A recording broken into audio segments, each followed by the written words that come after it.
जय हिंद आप सभी को। देखिए हम लोग पीछे वाले वीडियो में ये सीके से पढ़ लिए थे। जितना सीके में टॉपिक है हम लोग पढ़ाई कर लिए थे। अगर आप लोग पीछे वाले वीडियो नहीं देखे हैं तो जाकर जरूर देखिएगा, आपको प्ले लिस्ट में दिया गया है। ठीक है, देखिए इस वीडियो में हम लोग ये साहित्यिक स्रोत पढ़ेंगे।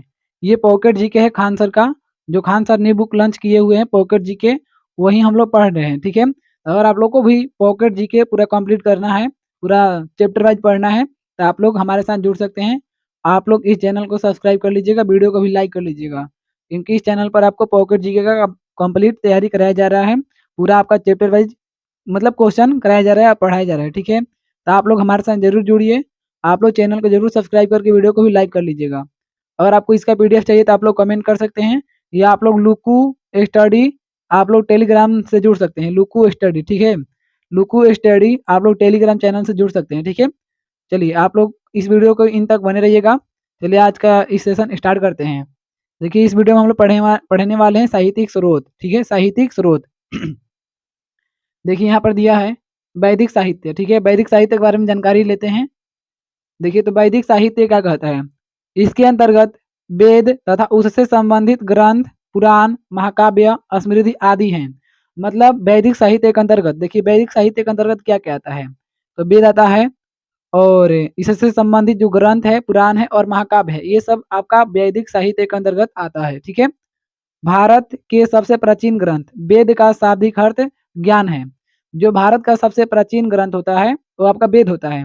भारत का सबसे प्राचीन ग्रंथ वेद होता है, और वेद का शाब्दिक अर्थ ज्ञान होता है। ठीक है, वेद का शाब्दिक अर्थ क्या होता है, ज्ञान होता है। चलिए आगे देखते हैं। श्रवण परंपरा में सुरक्षित होने के कारण इसे श्रुति भी कहा जाता है। देखिए जो वेद है, वेद का शाब्दिक अर्थ ज्ञान होता है। ठीक है, और जो वेद है ये श्रवण परंपरा में सुरक्षित रहता है। ठीक है, श्रवण परंपरा में सुरक्षित रहता है, इसलिए इसको श्रुति भी कहते हैं। इसलिए इसको क्या कहते हैं, श्रुति। वेदों के संकलनकर्ता महर्षि कृष्ण द्वैपायन वेद व्यास को माना जाता है। तो जो वेदों के संकलन करता है, रचयिता है, लेखक हैं, वो आपका वेद व्यास को माना जाता है, महर्षि कृष्ण द्वैपायन वेद व्यास को। ठीक है, आगे देखते हैं। वेद कुल 4 हैं। वेद की संख्या कितना है, 4। आप लोग याद रखेंगे कि वेद की कुल संख्या कितना है, तो 4 होता है। पहला ऋग्वेद, सामवेद, यजुर्वेद तथा अथर्ववेद, ये 4 आपका वेद हैं। तो वेदों की संख्या कितना होता है, 4। पहला ऋग्वेद, सामवेद, यजुर्वेद तथा अथर्ववेद होता है। ठीक है, चलिए अब देखते हैं हम लोग ऋग्वेद। ये काफ़ी इंपॉर्टेंट बुक है। अगर आप लोग इसको कर लेते हैं तो आपको कोई भी एग्जाम में मतलब आसानी से आप क्वालिफाई कर सकते हैं। ठीक है, तो आप लोग सभी लोग हमारे साथ जरूर जुड़िएगा। आप लोग को पूरा चैप्टर वाइज पढ़ा रहे हैं। ठीक है, और आपको पीडीएफ भी देंगे। आप लोग चैनल को जरूर सब्सक्राइब कर लीजिएगा और वीडियो को भी लाइक कर लीजिएगा। देखिए यहाँ पर हम लोग ऋग्वेद स्टार्ट करते हैं। देखिए ऋग्वेद क्या कहता है, तो ब्रह्मांड साहित्य में सबसे प्राचीन ग्रंथ ऋग है, ऋग्वेद है। यानी कि ब्रह्मांड में, पूरा ब्रह्मांड में सबसे जो प्राचीन ग्रंथ है ना, वो क्या है, तो वेद है। तो ब्रह्मांड में सबसे प्राचीन वेद ऋग्वेद को माना जाता है। सबसे प्राचीन ग्रंथ ये है ऋग्वेद। ऋग्वेद में ऋग का अर्थ छंदों तथा चरणों से मुक्त यंत्र होता है। जो ऋग्वेद है, ऋग्वेद में जो ऋग है, ऋग, तो ऋग का अर्थ आपका होता है छंदों तथा चरणों से मुक्त यंत्र। ठीक है, छंदों तथा चरणों से मुक्त यंत्र। ऋचाओं के क्रमबद्ध ज्ञान के संग्रह को ऋग्वेद कहा जाता है।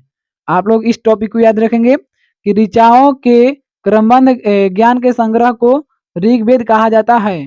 तो जितना भी ऋचाएं हैं, उनके जितना भी ज्ञान है, उनको अगर हम लोग इकट्ठा कर लेंगे ना, तो उसी को बोलते हैं वेद।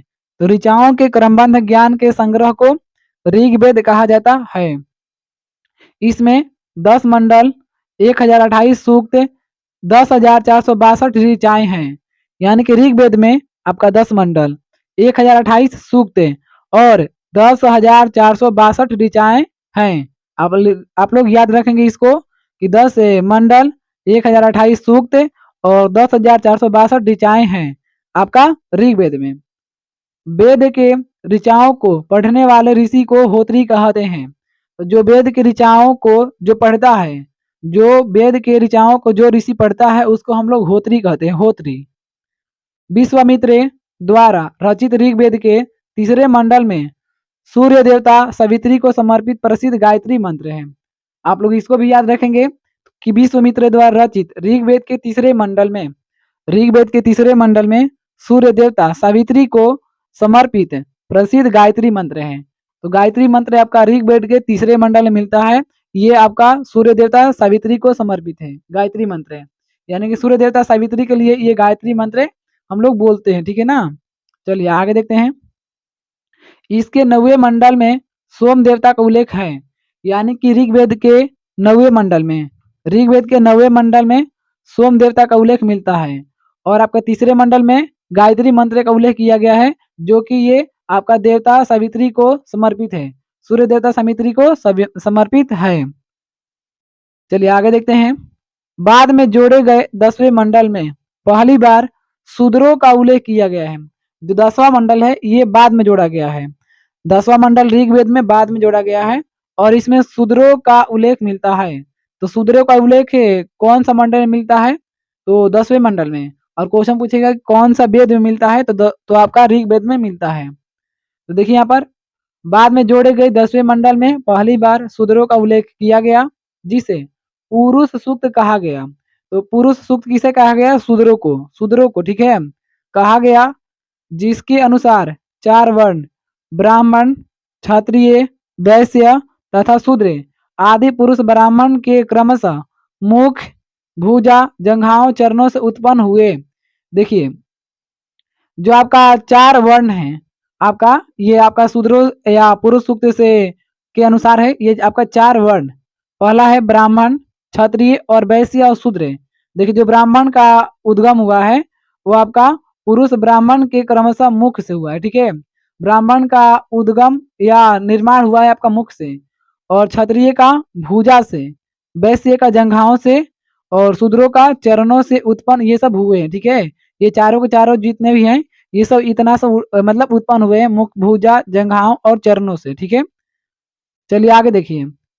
ऋग्वेद में इंद्र के लिए 250 तथा अग्नि के लिए 200 ऋचाओं मंत्रों की रचना की गई है।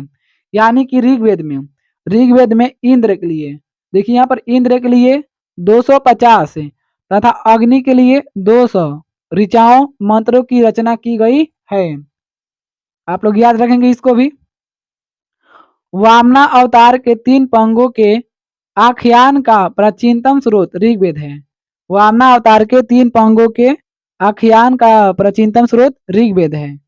यूनेस्को ने ऋग्वेद की 30 पांडुलिपियों को 2007 में memory of the world register में शामिल किया। देखिए यहाँ पर क्या कह रहा है कि यूनेस्को ने ऋग्वेद की 30 पांडुलिपियों को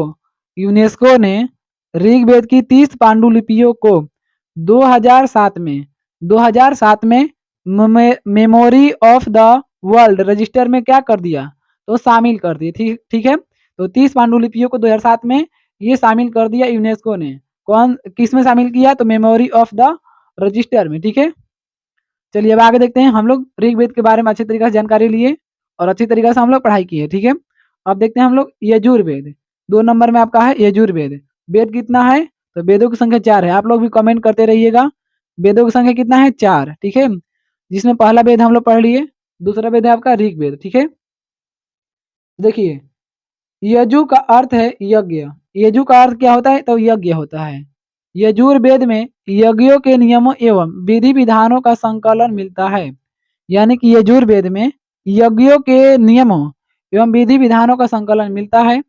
वैदिक मंत्रों के संग्रह यजुर्वेद में बताए गए हैं। वैदिक मंत्रों के संग्रह यजुर्वेद में बताए गए हैं। यह वैदिक अनुष्ठान से संबंधित है। यजुर्वेद के मंत्रों का उच्चारण करने वाला पुरोहित अधर्व्यु कहलाता है। तो जो यजुर्वेद के मंत्रों का उच्चारण करता है उस पुरोहित को हम लोग अथर्व्यु कहते हैं। एक ऐसा वेद है जो गद्य और पद दोनों शैली में है। तो जो ये आपका यजुर्वेद है ये गद्य और पद दोनों में है। यजुर्वेद आपका गद्य और पद दोनों में है। यजुर्वेद कर्म कांड प्रधान है। यजुर्वेद में कर्म कांड पढ़ा रहे हैं, ठीक है। तो यजुर्वेद में कर्म कांड प्रधान है। इसके 2 भाग हैं। यजुर्वेद में कर्म कांड प्रधान है और इसके 2 भाग हैं। चलिए आगे देखते हैं। देखिए पहला भाग है कृष्ण यजुर्वेद, दूसरा है शुक्ल यजुर्वेद। पहला है आपका कृष्ण यजुर्वेद और दूसरा है आपका शुक्ल यजुर्वेद। तो यजुर्वेद के 2 भाग हैं, आप लोग याद रखेंगे। चलिए अब हम लोग देखते हैं सामवेद। अब हम लोग सामवेद के बारे में पढ़ते हैं। तो देखिए साम का शाब्दिक अर्थ है ज्ञान या संगीत, ठीक है। तो साम का शाब्दिक अर्थ क्या होता है? ज्ञान या संगीत। इसमें मुख्यतः यज्ञों के अवसर पर गाए जाने वाले मंत्रों ऋचाओं का संकलन है। यानी कि सामवेद में इसमें यज्ञों के अवसर पर जो गाए जाते हैं मंत्र, उसको और ऋचाओं का संकलन किया गया है। इसके मंत्रों को गाने वाला उद्गाता कहलाता है। जो सामवेद के मंत्र गाता है उसको उद्गाता कहा जाता है। तो जो सामवेद के मंत्र गाता है उसको हम लोग उद्गाता कहते हैं, उद्गाता। इसे भारतीय संगीत का जनक कहा जाता है। सामवेद को भारतीय संगीत का जनक भी कहा जाता है। आप लोग याद रखेंगे कि भारतीय संगीत का जनक किसे कहा जाता है? तो सामवेद को कहा जाता है। सामवेद में कुल 1875 ऋचाएं मंत्र हैं।